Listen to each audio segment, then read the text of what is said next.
Why is it that the, like CBC and CTV and everything, they seem all to have the same opinion on the major events of the day? Why is that?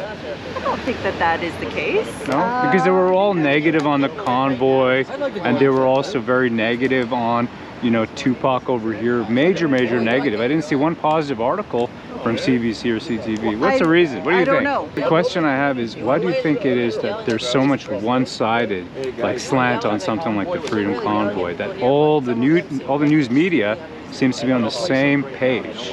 Is there a reason, do you think, or?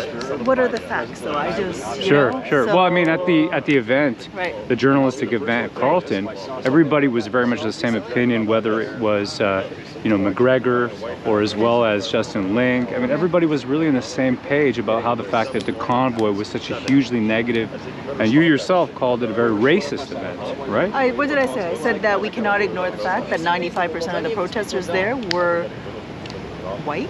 It is a protest of predominantly white Canadians, white people demonstrating, and the privilege that brings. I mean, that should just scream out to you that there is something wrong. It's, it'll pick up that bump inside you of cognitive dissonance, right? Hey, how you doing?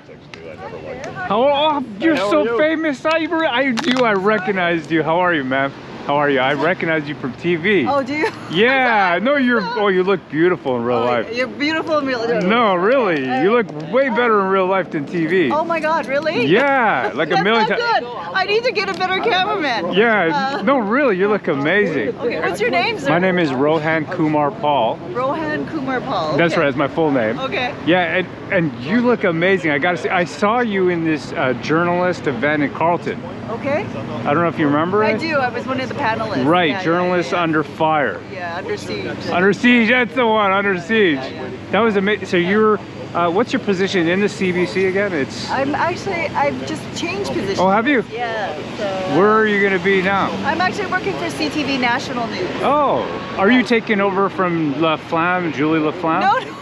Oh. I'm not taking over from Lisa. Okay, right, yeah, Lisa La Flamme. No, I'm just here because I'm wondering what's going on. They sent me just to check it out. Like, what? It's crazy. Yeah. Like, what can you guys tell me? Well, so this morning it's funny. I got into it with them. Got into it with who? The security force. Security guard. So this is Dog Boy, by the way. Dog Boy. Okay, anyways. No, keep going. It's too loud for me. Oh, I'm sorry. I'm just going to reduce the volume. There he goes, reduce. What's his name? Are you guys? It's Samuel. Samuel. Independent journalists? No. I'm not. I just came down to kind of. I've got a journalist degree. Okay. So But are you covering? Like, what's going on? Just explain. Okay. So all right, to start from right from the Maybe beginning. hear his piece and then we'll talk privately after. Okay. So, all right. So what it is I have a degree in journalism, but my degree is from YouTube. YouTube? From YouTube. Okay. That's right, yeah. And then, so I read the news, I watch all the different committees that are taking place, the government's saying, I see what the media's saying. I brought my family here, my wife and kids, my mother and my sister here, and her husband and her kid. Because like the media was saying that this place is full of racists, I wanted to see. Got here, they're just doing barbecue. Okay. They're lovely people. Okay. Yeah, well, I mean, that's it. Friends with someone. Yeah, well, I'm buddies with all these guys. That's Samuel right there. He's 14. I think he's skipping school. And he's skipping school, but anyways, the point is that I really like what you said, but the only thing I would take issue with is that the media is not really showing all the sides of the story, which is why I think that the citizen journalist stuff is kind of coming up now. Right, of course. You know what I mean? No, I think it's important, citizen journalists, because you guys need to give a different perspective to a certain degree. Because in the top... But we would seek your perspective, right? Just so you know. Right. That if you're there covering something that we are not at, like, we definitely want to know from your angle what you saw. Because in the talk, when I saw it, Carleton, it sounded like you were expressing the fact that you needed to be at a media level, at a very high level of media, to be able to interpret events. No, what I would have said is that we, even that we would value citizen journalists, but we actually, as reporters working with organizations, we still would have to verify what citizen journalists said, because we are open to lawsuits, we're open to defamation, right? That is our responsibility. So we would have to treat you in the sense that, yes, you are there, your opinion counts, and we might need your input, but we still have to be able to say, you know what, these are the steps that we did to verify. Why is it that the, like CBC and CTV and everything, they seem all to have the same opinion on the major events of the day? Why is that? I don't think that is the case. No? Because they were all negative on the convoy, and they were also very negative on, Tupac over here. Major negative. I didn't see one positive article from CBC or CTV. What's the reason? What do you think? I don't know. Do you know what? This is my first foray into covering it. It's been basically a local issue right now. Right. So I'm just here to see whether or not there are national concerns that we should be covering. The question I have is, why do you think it is that there's so much one-sided, slant on something like the Freedom Convoy, that all the news media seems to be on the same page? Is there a reason, do you think, or? What are the facts, though? I just Sure. Well, I mean, at the event, the journalistic event at Carleton, everybody was very much the same opinion, whether it was McGregor or as well as Justin Link. I mean, everybody was really on the same page about how the fact that the convoy was such a hugely negative, and you yourself called it a very racist event, right? What did I say? I said that we cannot ignore the fact that 95% of the protesters there were white. But do you really believe that was a racist event?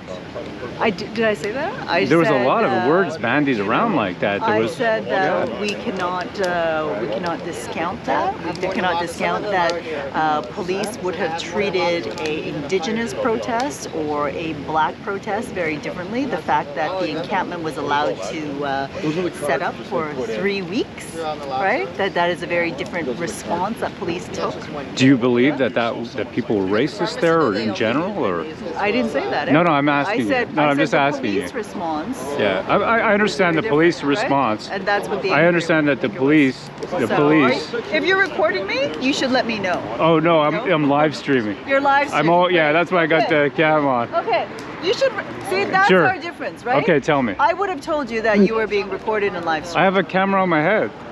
I don't. He got his degree from YouTube, and they never taught him that. Welcome to war camp. I really appreciate the conversation. That is the difference, I think.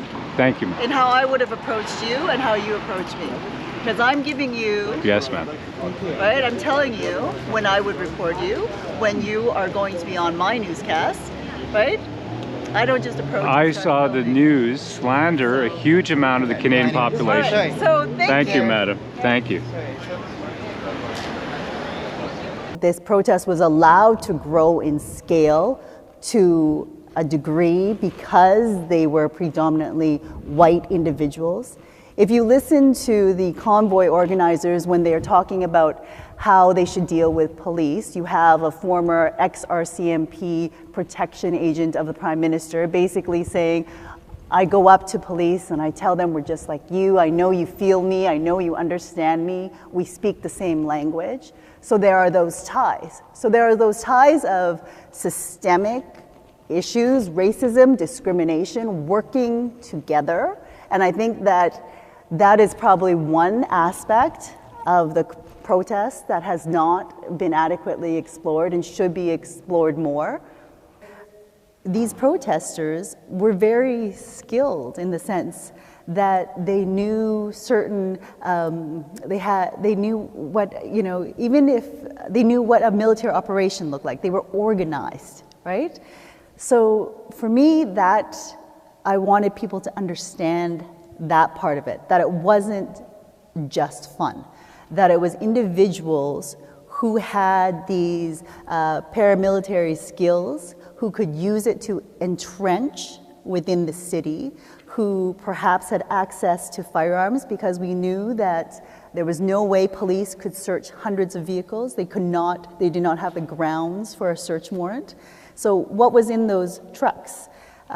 We knew that some of them, we knew that there were members of the JTF2. We knew that there were at least 10 active soldiers who were sympathetic to the cause. Were they part of the protest? We don't know, but we knew that they had these skills. So by putting that type of information out there, at least we knew that this was a real threat. It wasn't just people protesting peacefully for or against vaccine mandates or mask mandates. It was individuals who, if they held extremist views, also had military training, which made them even more dangerous. My name is Rohan Kumar Pall, and I live in Ottawa with my mother, wife, 5 children, and German Shepherd. I was Chief Technical Officer for a startup mobile application company until February, when I was fired live while at the Freedom Convoy. I grew up loving comics, and I also have a graphic novel comic book company. My father taught us to become part of this land, this country, and to give allegiance to Canada, the country that has given our family so much. This is why here at the War Campaign we seek to bring back those old ideals: honor, accountability, integrity, and loyalty. Hail, brethren, and hail freedom! To keep this thing going, we need your help. We've always fought for freedom, whether it was in the culture war or in the political arena. Politics is downstream from culture. When the culture and media become degenerate, so do the politics. We wanted to create an epic historical fantasy that would rival the greats. So we put together the Vestige series. We need your help to fund this thing. I want to give you great product, a graphic novel that makes an amazing gift to the young people in your life, celebrating true heroism while entertaining the young and old. Go to wcfreedom.com to get on the mailing list. We need you, brethren.